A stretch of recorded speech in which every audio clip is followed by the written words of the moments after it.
તમે હો મુશ્તાક તમારી તલવાર ઉપર, દુશ્મનને પડકારી લાવો રણની વચ્ચે, હાથ જરા સરકાવો પાછળ, સાવજ ખાલી મ્યાન મળે ને ત્યારે સાલું લાગી આવે છે. હલો નમસ્કાર, ફરી એકવાર આપનું સ્વાગત છે હિતેન કુમાર ઓફિશિયલ HK દિલ સે માં નવો એપિસોડ. આજે કોઈ ચોક્કસ મુદ્દાની વાત નથી કરવી, જીવનની નાની મોટી અલપ ઝલપ વાતો કરવી છે, ગપસપ કરવી છે.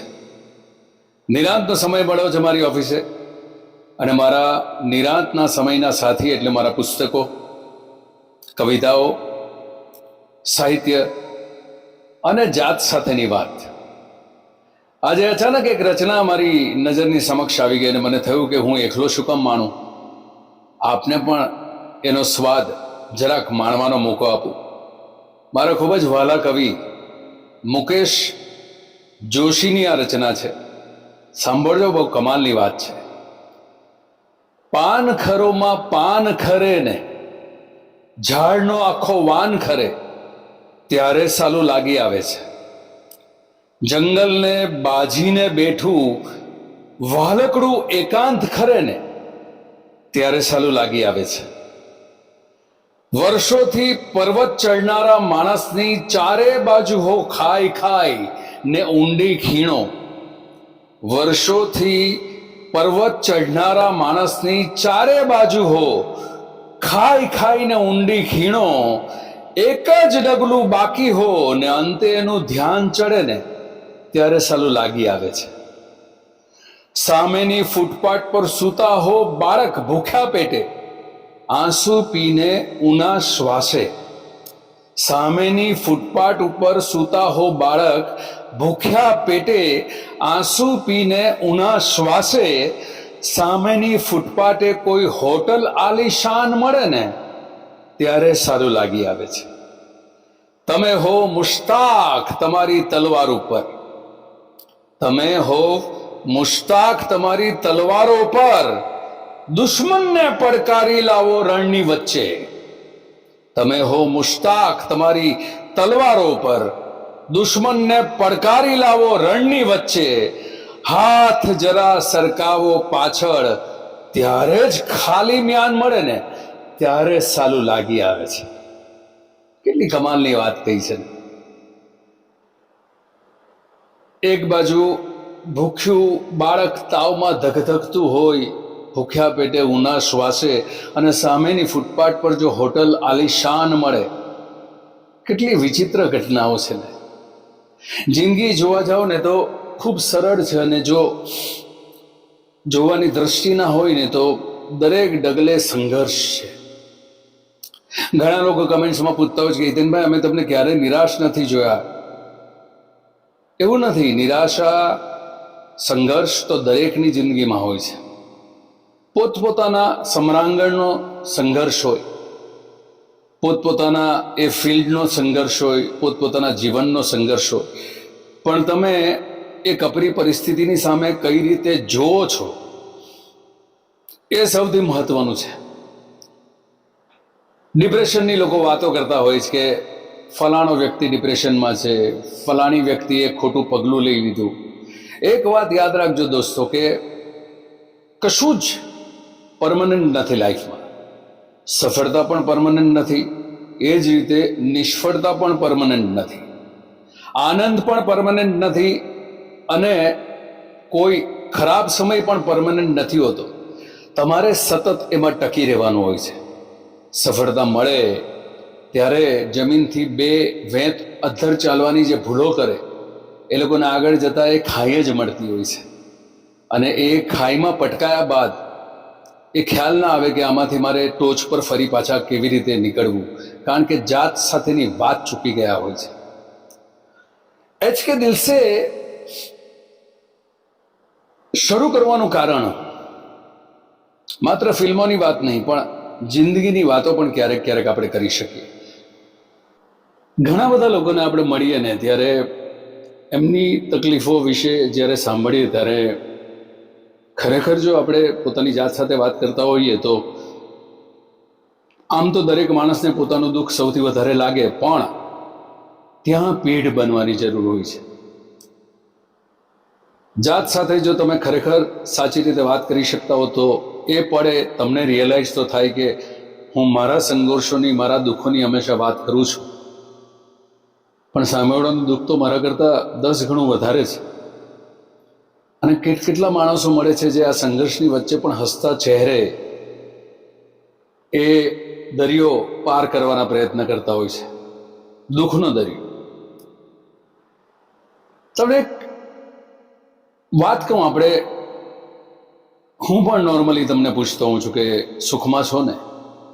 સુખમાં છો ને એ પૂછવા પાછળનું કારણ સુખી કે ખુશ રહેવાના પ્રયત્ન કરવા, એનો અર્થ એમ છે કે તમે એ સુખમાં નથી, તમે ખુશ નથી.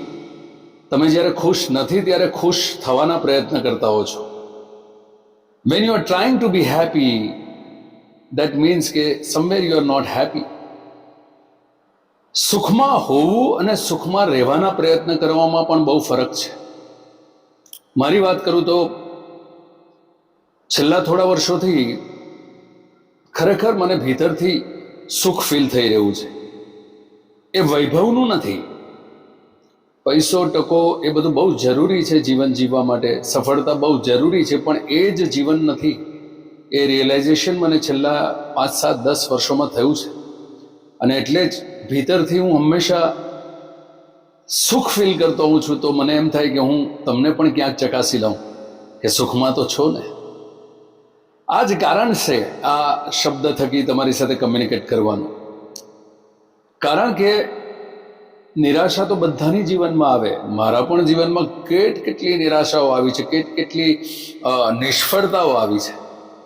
પણ અમુક ઇન્ટરવ્યૂઝમાં મને પૂછવામાં આવે ત્યારે હું એમ કહું કે નિષ્ફળતા પચાવવાની તાકાત મેં કેળવી લીધી હતી બહુ શરૂઆતના તબક્કે.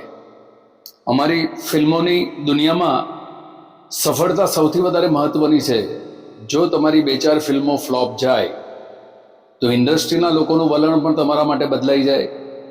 અને જો તમે તમારા કાર્યમાં શ્રેષ્ઠ ના હો તો પ્રેક્ષકો પણ તમારાથી મોં ફેરવી લે. આ રિયલાઇઝેશન મને બહુ વર્ષો પહેલાં થયું હતું. જ્યારે એવું નથી કે મારી કરિયર હંમેશા સફળતાની ગતિમાં જ દોડી છે. ઘણા બધા એવા તબક્કા આવ્યા છે જ્યાં ત્યાં નિષ્ફળતાની ગર્તામાં હું ડૂબી ચૂક્યો હતો, વર્ષોના વર્ષ. પણ મેં પ્રયત્ન ક્યારેય નહોતા છોડ્યા. એ ગમે તેટલી કપરી પરિસ્થિતિમાં હો, દરેક ફિલ્મ મેં શ્રેષ્ઠ રીતે અભિનીત કરવાના પ્રયત્ન કર્યા છે. ફિલ્મ કદાચ કાચી હોઈ શકે, પણ મારો અભિનય કાચો ના હોય કે એ પાત્રનું નિરૂપણ મારા થકી ક્યાંક કામચોરી ના હોય, એ જોવાના મેં હંમેશા પ્રયત્ન કર્યા છે. ને એ જ કારણસર કદાચ જીવનના તબક્કે આ પ્રકારના સંતોષની સાથે હું કામ કરી શકી રહ્યો છું. કેટલા અવસરો આવે પબ્લિક પ્લેટફોર્મ પર તમે જ્યારે જીવતા હો ત્યારે, જ્યારે તમારી સાથે સફળતા સાથ ના આપતી હોય તે વખતે મેં ઇન્ડસ્ટ્રીના બદલાતા ચહેરાઓ પણ જોયા છે. ખૂબ અંગત કહી શકાય તેવા સર્જકોના વર્તન પણ બદલાતા જોયા છે. પણ શરૂઆતમાં બહુ દુઃખી થતો, પણ ધીરે ધીરે કેળવાતો ગયો કે તમારું સુખ તો તમારી ભીતર છે. કોઈના થકી તમે ઉધારનું સુખ મેળવવાના પ્રયત્ન કરો કે કોઈના ખોટા સ્માઇલથી તમે જો તમારી અંદર એક સુખ અનુભવવાનો પ્રયત્ન કરો, ખોટા માન માંગવાના પ્રયત્ન કરો, તો એનાથી તમારું સ્વમાન નથી જળવાવાનું. તમારું સ્વમાન તો તમારી જાતે તમારી ભીતરમાંથી શોધવાનું છે કે કોઈ પણ કપરી પરિસ્થિતિમાં હું મારી આંખમાં આંખ નાખીને જોઈ શકું, એ સન્માન સાથે જીવી શકાય, એનું જ નામ કદાચ જીવન છે. એવું હું આટલા વર્ષોની આ રઝળપાટ દરમિયાન સમજ્યો છું. અને આજે મેં તમને કહ્યું ને કે આજે માત્ર ગપશપ કરવી છે. કોઈ ચોક્કસ ઘટનાની વાત નથી કરવી, કોઈ ચોક્કસ ફિલ્મોની વાત નથી કરવી. કેટલા સંદેશાઓ મને મળે છે, કેટલા સરસ સંદેશાઓ આવે છે કે જેની અંદરથી મોટાભાગના સંદેશાઓ એવા પણ હોય છે કે જે ફિલ્મોમાં કામ કરવા માંગતા હોય. ત્યારે હું એમને એક સુંદર જવાબ લખવાના પ્રયત્ન કરતો છું કે તમે સમજો છો એટલી સરળ પ્રોફેશન નથી. એક્ટર બનવું એ અચાનક જ ઊભા થઈને તમે એક્ટર બનવા માટે કેમેરાની સામે આવી જાઓ એટલે અભિનેતા નથી બનાતું. અને આ અત્યંત સુંદર પ્રોફેશન છે, પણ એની રઝળપાટ કે એનો ખડબચરો રસ્તો કેટલો તમારા પગને તમારા હૈયાને થકવી શકે એનો અંદાજો નથી હોતો. અને એ ભ્રમમાં જે લોકો એન્ટર થાય છે આ પ્રોફેશનમાં, એ લોકો થોડાક ડગલા પછી ખરેખર હાંફી જતા હોય છે. સો એક્ટર બની જ શકાય જો તમારી તીવ્ર ઈચ્છા તમને સતત એમ કહેતી હોય કે હું બીજા જેટલા પણ એક્ટરોને જોઉં છું એના કરતાં શ્રેષ્ઠ કરી શકું છું. આ ભ્રમ નહીં, પણ સત્ય હકીકતથી તમે વાકેફ હો તો યુ આર વેલકમ. આ માર્ગ પણ બાકીના માર્ગોની જેટલો જ કઠણ માર્ગ છે, કદાચ એના કરતાં વધારે કઠણ છે, કારણ કે પરમનન્સી આ પ્રોફેશનમાં કોઈ જ નથી. તમે કેટલા વર્ષ ટકી શકશો કે કેટલા વર્ષ તમારા પરિવારનો નિર્વાહ આ પ્રોફેશન થકી તમે ચલાવી શકશો એની કોઈ જ ગેરંટી નથી હોતી. સતત તમારે તમારી જાતને ચેલેન્જ આપવાની તૈયારી હોય, તમારા પગમાં એટલી તાકાતની સાથે લાંબો માર્ગ કાપવાની હામ હોય, તો ડેફિનેટલી આ પ્રોફેશન જેટલું ઉત્તમ પ્રોફેશન કોઈ નથી. બટ આ પ્રોફેશનમાં જે વાત કરતો હતો કે નિરાશા પણ એટલી જ છે, ઉત્સાહની સાથે સફળતાની સાથે નિષ્ફળતા પણ એટલી જ છે. એ પચાવવાની તાકાત હોવી જોઈએ, તમારી જાતમાં શ્રદ્ધા હોવી જોઈએ, તમે જે કરવા માંગો છો એના માટેની તમારી ક્લિયરિટી હોવી જોઈએ. તમારે શું નથી કરવું અભિનેતા તરીકે એ પણ ક્લિયરિટી હોવી ખૂબ જ જરૂરી છે, right? So life is not beautiful always the way it looks, કારણ કે સામેવાળાની દુનિયા આપણને વધારે જ સુંદર લાગતી હોય છે. એવી આપણા ઘડપણમાં જે વડીલો હતા એ લોકોએ પણ દૂરથી ડુંગરા રણિયામણા આ કહેવત તમારી ને મારી સામે ક્યારેક ક્યારેક તો એ લોકો બોલ્યા જ છે, પણ વાત તો સાચી છે. દૂરથી ડુંગરા હંમેશા રણિયામણા લાગે, નજીક પહોંચો ને ત્યારે તમને ખબર પડે કે કેટલા પથ્થરો ક્રોસ કરીને આપણે 5-5 ડગલા માંડ ચાલી શકતા હોઈએ છીએ.